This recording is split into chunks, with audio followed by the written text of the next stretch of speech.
Hey team, welcome to another Bullpen Bulletin with Coach Hart and Building Better Baseball. And today's video is for coaches and parents, and it's kind of a different video, but I wanted to take what I have learned from my physical education teaching career. So if you don't know, I'm a PE teacher. I'm in my 9th year, and I teach elementary kids kindergarten to 5th grade, and I teach PE, right? So I teach all these skills and activities and sports and everything like that. So I'm in my 9th year, and I want to take 5 strategies or things or guidelines or whatever you want to call it. I want to take 5 things from my PE teaching career that I have used and I have noticed that can really relate to coaching baseball or being a parent of a baseball player. All right, so today's video, I'm going over 5 things that you can use in your coaching career that I have distilled from my PE 9 years of PE teaching career. All right, so let's get into the video.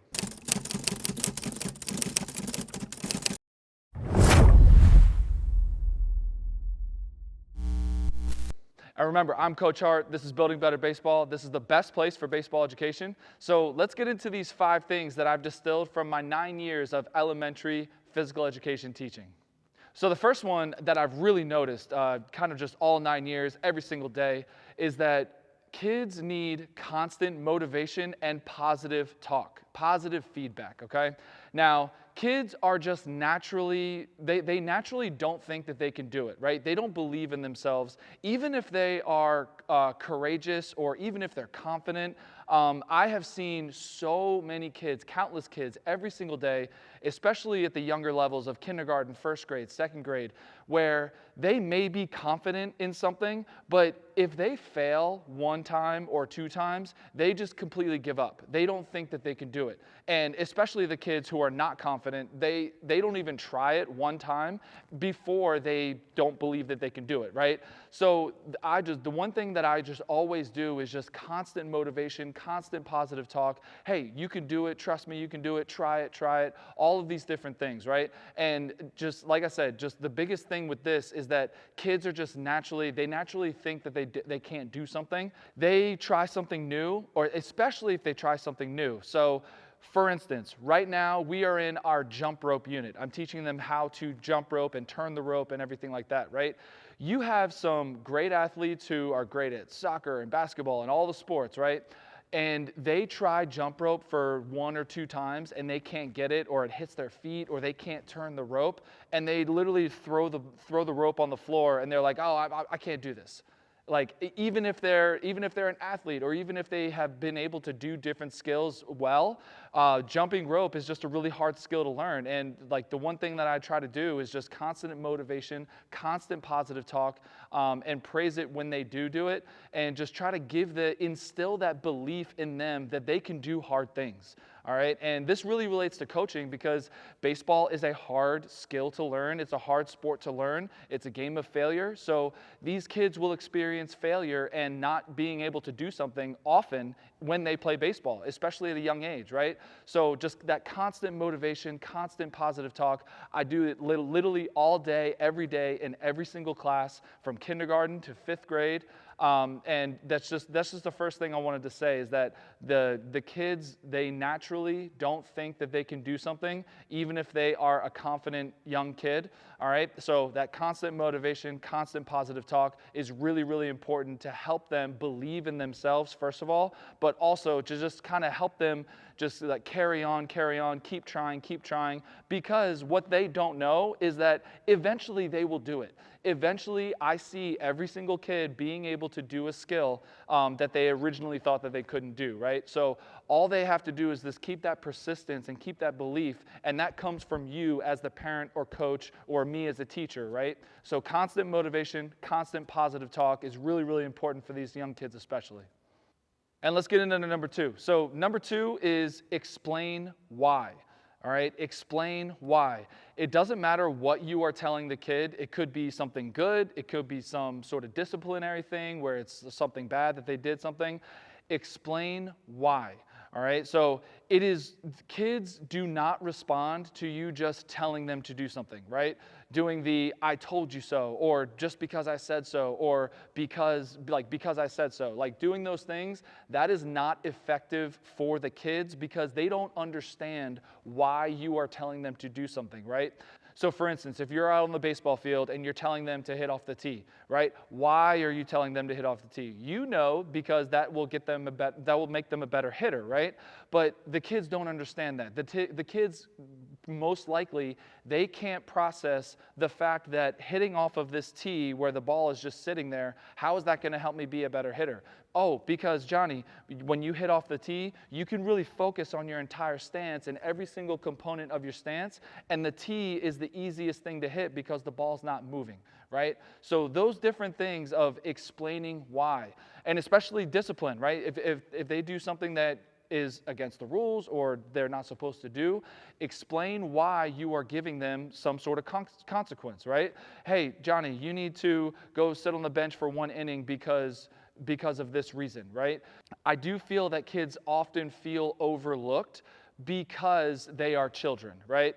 And I see that all the time in my PE teaching career of I tell a kid to do something, they usually just like brush it off or they usually don't listen unless I tell them why.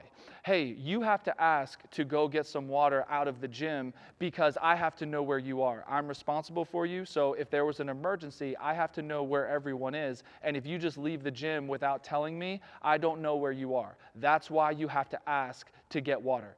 If I had just told the kid, hey, if a kid just leaves the gym and he's getting water and I say, hey, you have to ask to get water, and I don't explain why, they're like, oh, like Mr. Hart's, he's being mean or whatever, you know what I mean? So I explain to the kid why I tell them to do every single thing, whether it's good or bad. So explaining why, it doesn't have to be a long explanation. It can be a couple words, just a little explanation for everything for the kid. It will help them understand and help them get on board with whatever you're telling them, right? So I use that every single day, and it's one of the biggest things that I see is that kids, when you tell them something, they don't understand why, so it's really important to have a little explanation of why you are telling them to do something, whether it's good or bad. So I see that all the time, and I use it every single day. So explain why. So the number 3 strategy or guideline or whatever you want to call it that I've taken from my PE teaching career is listen to them and let them speak. I see even in school, I see a lot of teachers, so let me rewind. There is a big difference between hearing and listening. In my belief, I believe that hearing is a sense, it's one of the 5 senses, but listening is a skill where you are actually listening to what they are saying and you are processing it and you are taking it in as their opinion or as their mindset around something, right? So, and I feel like a lot of teachers, I see it in school all the time, where the teachers are hearing what the kids are saying. They hear that they're saying words, but they're not really listening to what they're actually saying because they already have some preconceived thing that they're going to say once the kid is done. So really, they're letting them speak, but they're not really listening to what they're saying and basing their next response off of what they are saying, right? And this is really important that I've found. This is really important I've found in the gyms, especially in PE class, where that establishes a lot of trust when you are actually listening to the kid and taking their opinion into account versus just hearing what they are saying and you already think that you know what's best and then you're just saying what you were going to say without them even speaking, right? So listening to the kids and letting them speak, getting to know where their mindset is around something, because you can adjust your teaching or coaching towards where their mindset is. If they have a mindset that's over here and you're trying to teach a skill that using this strategy over here, they're not going to line up. So the kid is probably not going to do their best, versus if you listen to them and actually hear what they're saying and hear their opinion and hear where their mindset is around something, you can cater your coaching or teaching. You can become a better teacher for that specific player or student based on what they're saying and what their experience is, right? So just listening to the kids and like actually listening to them and not just hearing the words that they're saying just goes a long way, especially just two things. It establishes trust between you and the player or you and the student, and they trust you and they say, Mr. Hart actually listens to what I'm saying, and he actually takes into account, and he helps me that way, and he knows where I'm coming from, right? Because he listens. Right? And just same thing for a player. If a player is telling you something, listen to it. It makes you a better teacher, and it makes you a better coach, because now you can kind of accommodate their situation, their unique situation, right? So listen and let them speak is a huge one that I have used throughout my teaching career. And trust me, I didn't do it my first year. My first year, second year, it took me a couple years to get to know this. And ever since probably my third or fourth year in teaching, it has really, really helped me establish some trust between me and my students, and it has really helped me break through some barriers, some limiting belief barriers that they have about their own skill set and about their own capabilities, and it's helped me become a better teacher, okay? And you can really relate it to coaching, just to let them speak and to listen to what they are saying. So that makes you a better coach. Listen and let them speak. So the fourth one that I use all the time is be the example. Be the example, all right? Kids hear words. Going back to the number 3, they hear words, and yeah, they kind of understand it, but they see actions. They see actions. If you are saying one thing and you are doing another thing, kids understand that and kids recognize that. Kids see actions more than they hear words. Like I said, if you were just saying one thing to the kid, hey, you need to do this, or this is happening, blah, blah, blah, and then you are doing the opposite, or you're not doing that action, they're going to say to themselves, oh, like, if coach is not doing it, then why am I doing it, right? So just be the example. Be the example of what you want to teach to your players or students, right? I try to do this every single day. Like, whenever I teach a different skill, I am always doing the actual skill. If we are in the gymnastics unit and we are learning how to do a cartwheel or learning how to do a forward roll, I actually physically do a forward roll. I do a cartwheel. When we're in the jump rope unit, if we're jumping rope, I actually jump a rope and I show them the action of doing the thing, right? And especially when it comes to kind of discipline and holding everybody accountable, I am the example of what I am saying. All right, so the kids not only are hearing what I'm saying as far as discipline and accountability and everything, they are watching me do it as well, which is kind of compounding on itself. And it's really instilling that idea of, oh, Mr. Hart says this and he's also doing it. So, I mean, it must be something that I should do.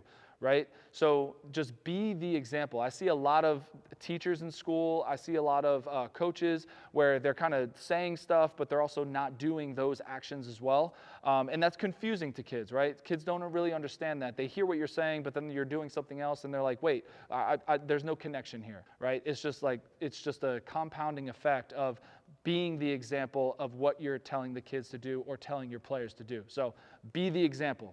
And the last one is number 5. It is set them up for success.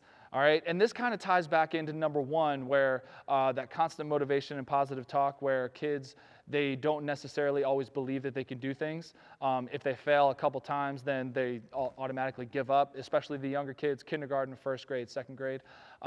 So set them up for success. There are many things where there are many modifications that you can do to help a individual player or individual student be successful, right? So going back to the jump rope example, just because we're in the jump rope unit, there are some kids some kindergartners who can really jump rope and they're really good at it. There are some kids who have never seen it before and they have trouble just turning the rope, right? So my goals for those 2 different kids are going to be different. My cues and my teaching are going to be different for those kids.